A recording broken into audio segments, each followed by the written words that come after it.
How to add tickets to Apple Wallet. In this tutorial, we're going to see how you can easily add tickets to Apple Wallet. So let's just jump right in. First thing you have to do is simply go ahead and open where your ticket is. If it's usually an electronic ticket, you will get it on your email. So go ahead and open up your mail and find your ticket. Now, once you have it, you can scroll down a bit until you find this option called to add your ticket, e-ticket to wallet. Open this email on your iPhone. So go ahead and tap on this view ticket button.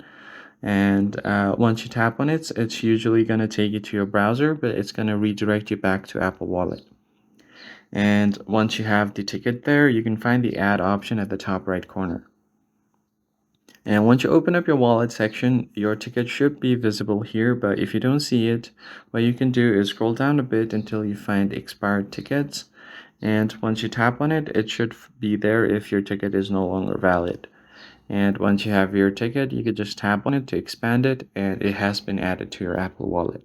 That's basically it, guys. If you found the tutorial helpful, don't forget to hit the like button down below and subscribe to the channel. I'll catch you on the next one.